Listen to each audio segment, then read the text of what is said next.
నమ్మసే మామ ఎట్లున్నారు. నారి నారి నడుమ మురారి. మన బాలయ్య బాబు గారి సినిమా పేరు పెట్టుకొని శర్వ హిట్ కొట్టాడా లేదా తెలుసుకుందాం. దానికన్నా ముందు ఒక లైక్, షేర్, సబ్స్క్రైబ్ కొట్టండి బ్రదర్. నా ద్వారా వచ్చే అప్డేట్స్ మీకు చేరిపోతాయి.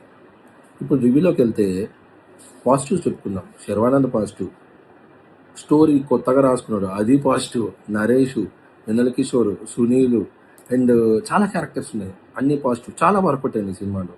అండ్ కొన్ని పాటలు అండ్ కొన్ని నెగిటివ్స్కి వచ్చేసరికి పాటలు అండ్ కొంచెం కొంచెం లాగ్ అనిపించింది. బట్ స్టిల్ అవన్నీ పక్కా పెట్టేసేయండి. సినిమాకి వెళ్ళి కూర్చొని ఫుల్ ఎంజాయ్ చేస్తారు. నేనైతే ఎంజాయ్ చేసిన.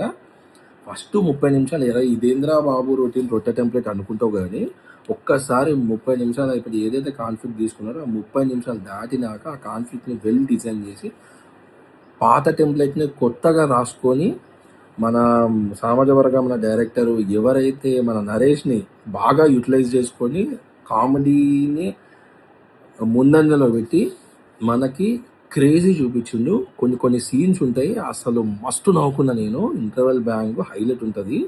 అండ్ ఇంత మంచిగా వర్క్, కొంచెం ల్యాగ్ ఉంటుంది ఎట్లయినా ఫస్ట్ హాఫ్లో. ఇంత వర్కౌట్ అయినా ఫస్ట్ హాఫ్లో, సెకండ్ హాఫ్ ఎట్లా తీసుకుపోతుంది అనుకుంటే సెకండ్ హాఫ్ ఉంటుంది భయ్య, మస్తు ఉంటుంది. ఇంకా కామెడీ ఉంటుంది, చిన్న చిన్న ట్విస్టులు పడుతూ ఉంటాయి. ఒక సర్ప్రైజింగ్ ఎలిమెంట్ ఉంటుంది సెకండ్ హాఫ్లో. సినిమా చూడండి మీకు తెలుస్తుంది. ఓవరాల్గా సినిమా మాత్రం క్రేజీ ఉంది. వెళ్ళి చూడండి. మనోడు వచ్చాడు, కొట్టాడు, వెళ్ళాడు, వచ్చాడు, కొట్టాడు, వెళ్ళాడు. ఇట్లు మన శర్వానంద్.